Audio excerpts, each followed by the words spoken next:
Fala galera, beleza? Na aula de hoje a gente vai resolver alguns exercícios, tá, de semelhança de triângulos. Então, quem quiser acompanhar o livro na página 30, número 3. Vamos começar na número 3. Fala assim, ó. Observe os triângulos ABC e DEF. Então, triângulo ABC, a gente tem um triângulo mais ou menos assim. Então, vou desenhar aqui, tá?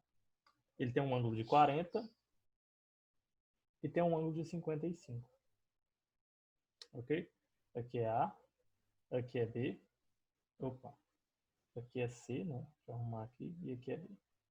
Ok? Aqui vale 6 e aqui vale 3,9. Beleza? E temos um outro triângulo que ele está assim, ó.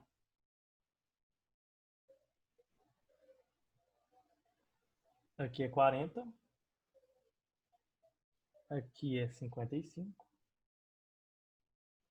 Aqui é 3. Aqui é F. Aqui é E. E aqui é D. Beleza? O que acontece, gente? Ó, notem que eles têm os ângulos internos aqui, ó, iguais, ó. Dois ângulos iguais, ó. Esse de 40, que é igual a esse aqui. E esse de 55, que é igual a esse aqui. Tá? Esse triângulo aqui, ó, eles são semelhantes, tá? Por quê? Lembra que a gente falou que tem 3 tipos de semelhança? Tem a semelhança dois ângulos iguais, no caso que é esse tipo aqui, ele tem dois ângulos internos iguais, então é esse tipo de semelhança. A gente tem a semelhança lado, ângulo e lado, ou seja, dois lados iguais e um ângulo igual. E temos a semelhança três lados iguais, né? Então, nosso primeiro caso, nesse caso aqui, a gente não sabe os lados aqui, ó, e ele não tem lados iguais, tá? Mas ele tem, ó, dois ângulos iguais, então é ângulo-ângulo. Beleza? Então, esses triângulos são semelhantes? Sim. Tá? Qual a razão de semelhança? A letra E fala assim, qual a razão de semelhança entre os triângulos ABCD e DEF? Então tá, gente, vamos ver aqui, ó. Notem que, ó, o lado que mede 3 desse triângulo menor aqui, ele tá com o ângulo de 40 e com o ângulo de 55. Tá no lado que tem um ângulo de 40 e um ângulo de 55. Esse aqui, ó, a gente tem que achar o mesmo, ó, o lado com ângulo de 40 e o lado de 55. Então, nesse caso aqui, o equivalente a ele é o 6. Então, o que a gente vai fazer? Ó, tirar a razão, semelhança, ó, 6 sobre 3, que vai dar 2. Beleza? Então, essa é a razão. Letra C pede qual o caso de semelhança. A gente já viu que é o ângulo-ângulo, né? O A. Beleza, gente? Isso aqui foi tranquilo, né? Vamos fazer aqui, ó. Número 5. Na página 31. Fala assim, ó, sabendo que o triângulo ABC, temos BC, vamos desenhar aqui, ó. Então tem um triângulo mais ou menos assim. Então um risco aqui no meio. Do triângulo A, B e C. Ele fala que BC, então essa reta aqui, ó, de baixo, a base, é paralela a DE. E essa aqui, D e E. Resolva os itens sem realizar medições. Letra A. Os triângulos ABC e ADE são semelhantes? Justifique. Então, ó, ABC, esse triângulo aqui todinho, né? E D e ADE, né? Que é esse menorzinho aqui. Eles são semelhantes? Sim. Por que são semelhantes? Porque, ó, eles são congruentes, ou seja, tem um dentro do outro, então eles são congruentes. Mas olha, esse ângulo aqui, ó, vamos chamar ele de X. Esse ângulo X é o mesmo para esse triângulozinho menor, que é o ADE, e é o mesmo para esse triângulo maior, certo? Então eles já têm um ângulo em comum, ok? E esse ângulo aqui, ó, é o mesmo desse aqui. E esse ângulo aqui é o mesmo desse aqui. Ou seja, eles têm os três ângulos iguais, tá? Então já entra naquele caso de semelhança. Ângulo, ângulo, ângulo também.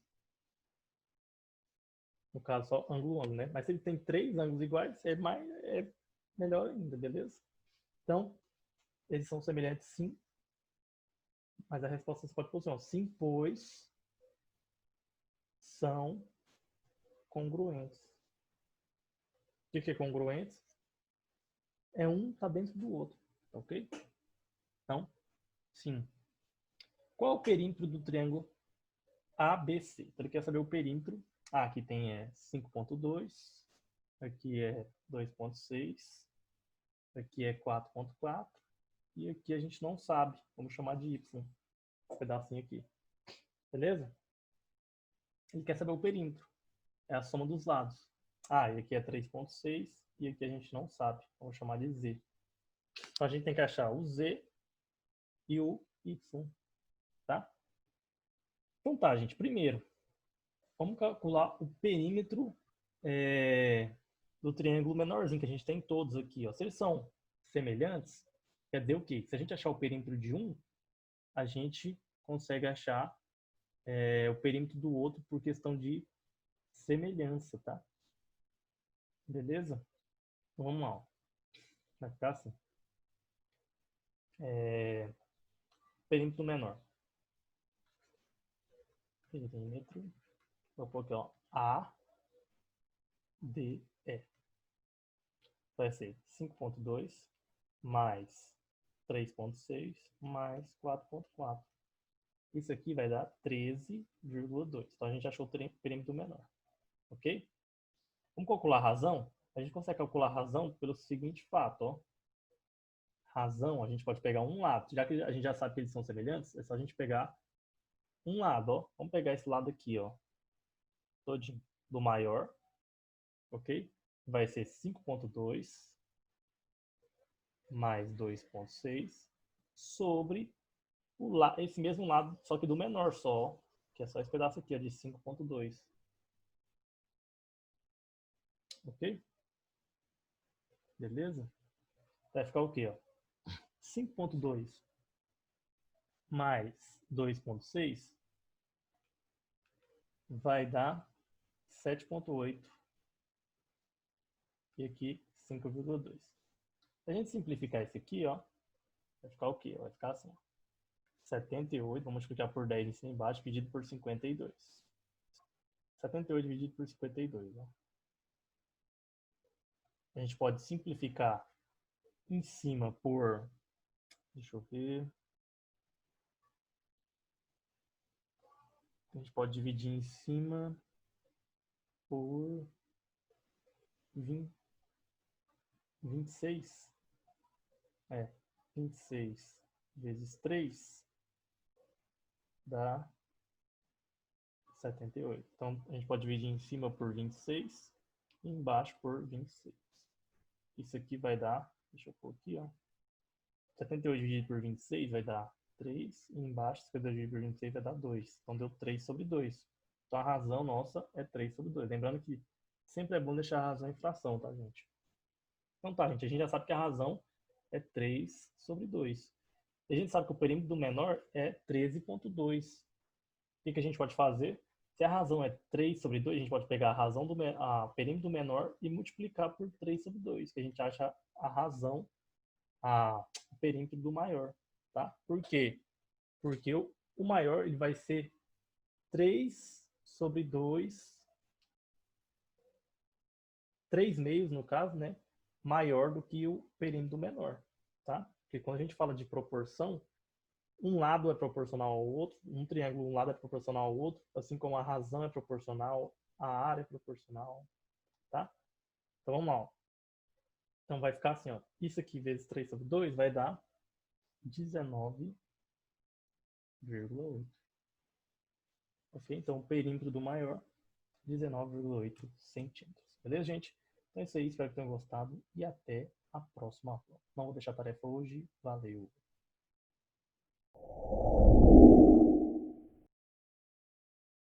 Olá, nono ano, tudo bem com vocês? Vamos começar aí a segunda parte do nosso terceiro bimestre e vamos trabalhar o capítulo 10, o pós-guerra no Brasil, e falar um pouquinho aí do que aconteceu no Brasil durante esse período que o mundo passou pela Segunda Guerra Mundial. E algumas coisas nós até eu vou falar bem por alto, porque nós já vimos no capítulo que fala sobre o Estado Novo. Então, algumas coisas eu vou passar só para relembrar vocês. E outras coisas da Segunda Guerra também a gente viu no semestre passado, beleza? Mas qualquer dúvida vocês podem anotar que a gente, na nossa live, a gente tira todas as dúvidas. Então vamos lá. Vamos contextualizar primeiro o que está acontecendo nesse Brasil pós-Segunda Guerra, né? Então, na segunda metade do século XX, o Brasil passa por um rápido crescimento urbano e industrial e difunde-se os meios de comunicação de massa, destacando-se principalmente o rádio. E cada vez mais pessoas adotam o estilo de vida americano. Lembra que a gente falou sobre esse estilo de vida americana, de consumir produtos, porque o mundo está bem demais, estamos todos muito bem, e o fato de consumir demonstra que você está bem de vida. Então, isso acontece aqui no Brasil também, aí na metade do século XX. E isso estabelece esse padrão de... Os Estados Unidos, ele estabelece esse padrão de comportamento e de consumo, até porque algumas dessas indústrias são norte-americanas. Então, é uma maneira deles difundirem aí o estilo e venderem esses produtos, ok? O país, ele participa ativamente do combate às forças nazistas na Europa, diferente da Primeira Guerra Mundial. Dessa vez, na Segunda Guerra, o Brasil já tem uma participação mais ativa. Então, com isso, com essa participação mais ativa do Brasil e os países aliados vencendo a guerra, quando eles voltam, aí começa a ficar meio estranho, porque eles foram, os brasileiros, o exército brasileiro foi combater um regime ditatorial do Hitler, que queria mandar e ter o poder totalmente centralizado nas suas mãos. E aí esses soldados voltam para o Brasil e o Estado Novo é exatamente isso, apenas muda o nome. O Estado Novo, ele também é um governo ditatorial onde o poder está centralizado nas mãos do Getúlio Vargas. Então, isso causa um certo desconforto e isso é o que põe fim aí nesse período. Mas a gente vai devagarzinho, vocês vão entendendo. Então, a gente começa aí pelo processo de redemocratização. De acordo com a Constituição de 1937, o mandato de Getúlio Vargas ele deveria ter sido encerrado, deveria ter acabado em 1945. Então, no final de 44, os políticos liberais que se opunham, principalmente eles que se opunham ao governo de Vargas, começavam a se articular e lançavam o nome do brigadeiro Eduardo Gomes como um possível sucessor presidencial. Então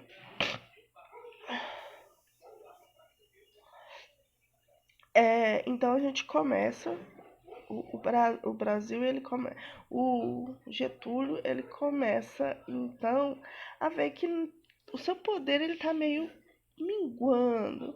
Então ele rapidamente ele antecipa e decreta um código eleitoral. E de acordo com esse código, as eleições para presidente e também para a Assembleia Constituinte seriam realizadas em dezembro de 45. Porém, o Getúlio, óbvio, né, que por debaixo dos panos ele tramou tudo para que o governo não ficasse totalmente fora das suas mãos. Então, com isso, ele lança o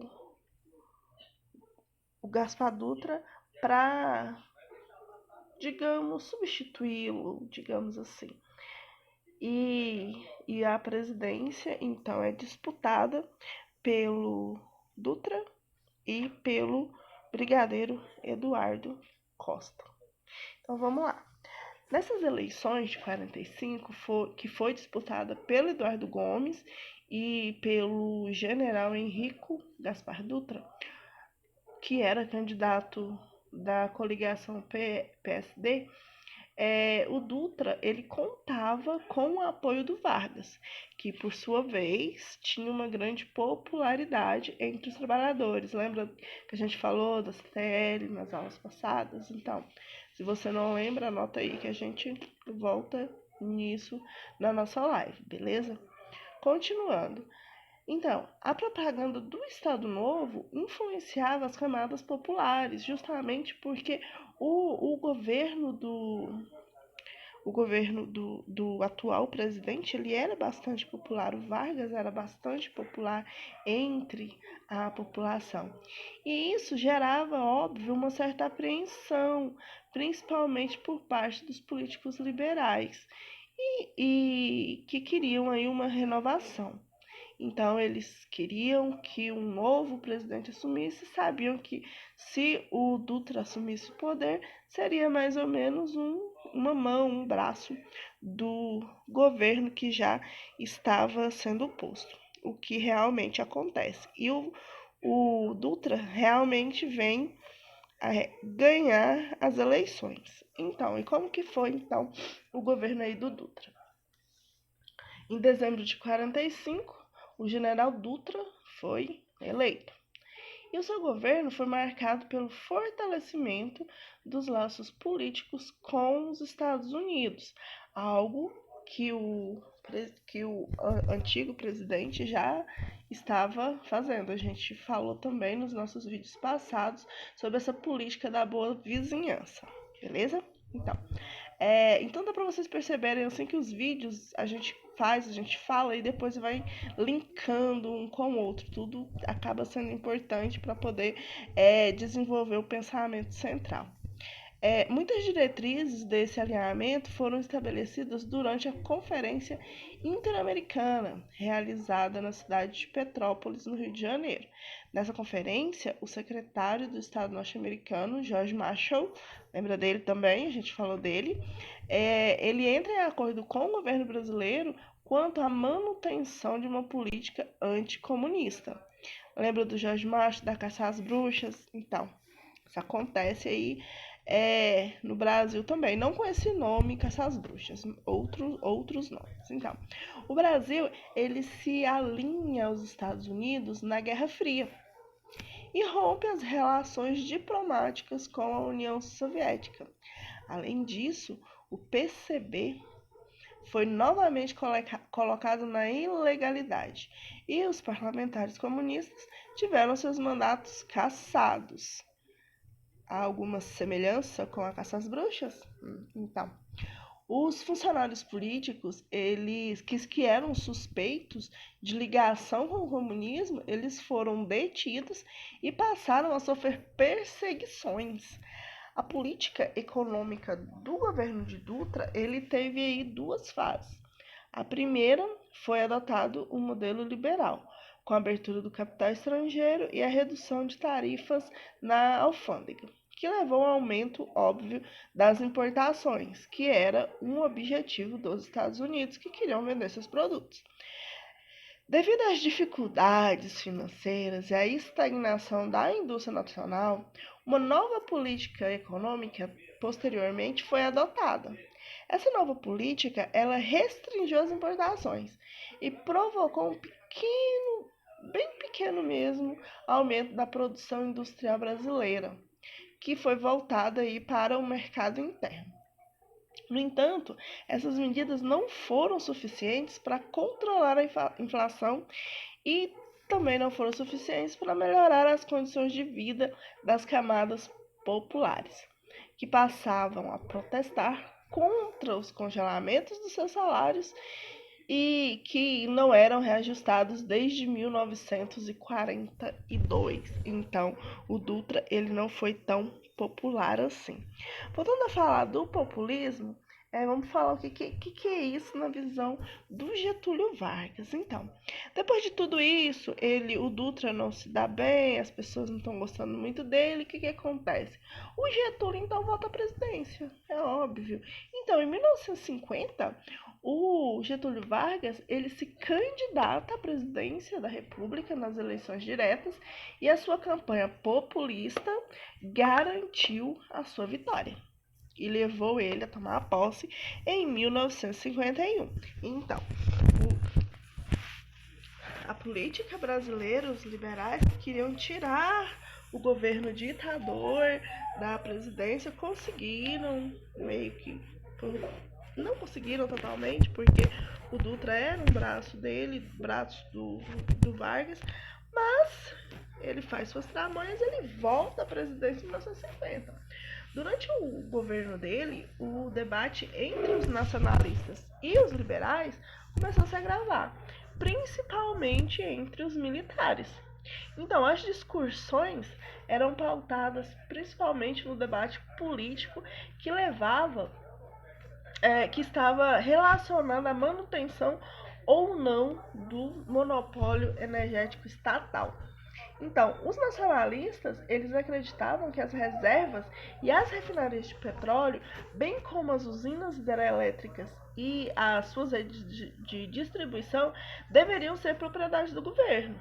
Já os liberais acreditavam que essas empresas estrangeiras deveriam ter, sim, o direito de explorar o setor energético brasileiro. Então, a partir de 52, os militares liberais eles passaram a perseguir duramente os nacionalistas, acusando os nacionalistas de serem comunistas e excluindo-se dos postos importantes das Forças Armadas. O Vargas continuou adotando medidas nacionalistas. Com isso, ele perde o apoio da Força Armada, que estava sob controle de militares liberais. E com isso, ele passa a enfrentar o ataque direto dos seus opositores, coisa que ele não tinha antes. Então, o Vargas, nesse seu segundo mandato, ele tem essa camada de liberais militares contra o seu governo. Sendo assim, ele não consegue se manter no poder. Então, a partir de 53, o Getúlio Vargas ele aprofundou suas políticas nacionalistas. Em vez de recusar, ele aprofundou mais ainda. E aí, o que ele fez? Ele criou a Petrobras, que é uma empresa estatal, que passou a deter o monopólio de exportação e produção do petróleo do Brasil. E ele concedeu um reajuste aí do salário mínimo que estava congelado desde 42. Aí ele dá faz um pequeno reajuste. Só que isso não livra de uma greve geral. Essa greve, ela vem aí como um golpe mesmo para o Getúlio. Porque essas medidas de pretexto para os liberais fez com que intensificasse o seu ataque ao governo. E as críticas partiam dos setores, principalmente dos conservadores, que antes eram a favor dele. Quem é essa sociedade conservadora? Os industriais nacionais, os militares, os capitalistas estrangeiros. Ficavam aí contra, então, o governo de Getúlio Vargas. Também alguns jornalistas brasileiros, mas os jornalistas brasileiros, alguns já eram contra o governo de Getúlio desde o seu primeiro mandato. Só que, assim, a tribuna da imprensa, que era o maior dos maiores jornais da época em circulação, ele acusava duramente o governo e fazia críticas duras e acusava também de corrupção. E com isso foi marcada uma crescente inflação no governo, que levou, em agosto de 54, isso tudo aconteceu a partir de 53. Aí, em agosto de 54, o Carlos Lacerda, que era da tribuna, ele sofreu um atentado e morreu. Foi aberto um inquérito pela Aeronáutica Brasileira, que apontou como mandante do crime o guarda-costas do Vargas. E esse episódio fez aumentar ainda mais as pressões sobre a renúncia do presidente, a renúncia do Getúlio Vargas, porque até então, além de ser acusado de corrupção, além de todas as críticas que ele sofria, ainda foi apurado que o seu guarda-costas havia matado uma pessoa que o criticava duramente. Então, esse fato trouxe revolta na população brasileira, onde ele perdeu mais ainda o apoio populista que ele tinha. Então, diante desse panorama político e sem o apoio necessário para continuar governando, o Vargas comete suicídio em 24 de agosto de 54. Antes, ele escreveu uma carta eles chamam de carta testamento, denunciando os grupos brasileiros e estrangeiros que combatiam sua política. Então, essa carta, na nossa live, eu quero ler essa carta, tá ok? Não vou ler ela agora. Então, galera, olha só, hoje não vou passar nenhuma atividade, vai ficar só sobre essas reflexões para vocês. Sem atividade essa semana, tenham aí uma boa semana. Quarta-feira nós nos encontramos na nossa... Mentira, não é quarta não. Perdão, gente, eu coloquei quarta, quinta-feira.